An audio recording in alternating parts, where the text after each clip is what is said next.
Biscuit দিয়ে চুলা জ্বালানোর ঝামেলা ছাড়াই এত চমৎকার রোল কেক বানানো যায়, আমি না বানালে আসলে আমি নিজেই বিশ্বাস করতাম না। আমের সিজন থাকতে থাকতেই চমৎকার এই কেকটি বানিয়ে আপনার হাতের জাদুতে সবাইকে মুগ্ধ করে নিতে পারেন। আশা করি বরাবরের মতো আজকে ভিডিওটি আপনাদের ভালো লাগবে। এর জন্য আমি পাকা আম নিয়ে নিয়েছি। খুব বেশি পাকা নিব না, কিছুটা শক্ত এমন টাইপের আম নিতে পারি।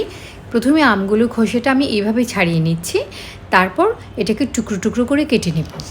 আমি যে পরিমাণ বানিয়েছি সেটার জন্য আসলে একটা আমই যথেষ্ট। আমটার সাইজও বেশ বড় ছিল, অনেকগুলো টুকরো হয়েছে। এবার আমি 3টা বিস্কিট নিয়ে নিয়েছি। বিস্কিটের সাইজ খুব বড় না, এটা আসলে 2:1, 2টা কিনলে একটা ফ্রি টাইপের বিস্কিট ছিল। তো ওইটাতে ক্রিম আছে, আপনারা চাইলে ক্রিম ছাড়া যে কোনো বিস্কিটও নিতে পারেন। এখানে 3টে ফ্লেভারের বিস্কিট আছে, যে কোনো ফ্লেভার নিয়ে এই কেকটা বানানো যাবে। আমি প্রথমে একটা গ্রাইন্ডারে গুঁড়ো করে নেব। মিহি গুঁড়ো করে নিয়েছি। এবার তাতে কোকো পাউডার মিশিয়ে দিলাম 2 টেবিল চামচ পরিমাণ। তাতে একটা চকলেটি ফ্লেভার আসবে আর কালারটাও খুব সুন্দর হবে। আমি আজকে পাকা কলা দিয়ে এটা মিক্সচার করব। এখানে একটা পাকা কলা দিয়ে দিয়েছি, কলার সাইজটা খুব বড় না। এবার খুব ভালো করে কলাটা মিশিয়ে নিচ্ছি। প্রথম দিকে মনে হতে পারে যে এখানে আরেকটা কলা দেওয়া প্রয়োজন, কিন্তু আপনারা এটা দিতে যাবেন না, কারণ এটা অনেক স্টিকি হয়ে যাবে, তাতে একটা কলাই এনাফ।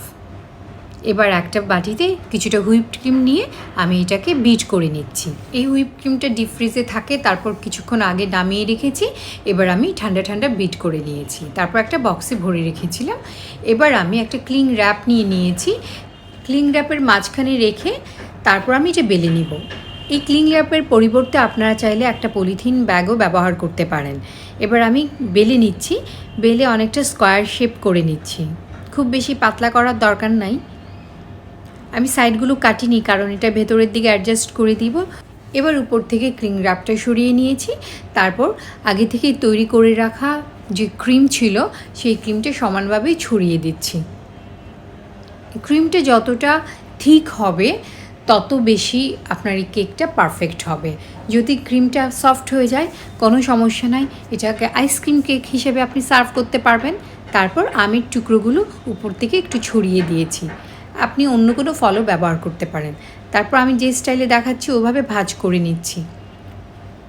ভাঁজটা বেশ সহজ, করলেই বুঝতে পারবেন। তবে ভাঁজটা প্রথম দিকে টাইট করে ভাঁজ করতে হবে। তারপর দুই পাশে চকলেটের মতো করে যে ক্যান্ডি টাইপের ওভাবে নিয়ে মুড়িয়ে নিয়েছি। তারপর সেট হওয়ার জন্য 4-5 ঘন্টার জন্য আমি ফ্রিজে রেখে দিয়েছিলাম।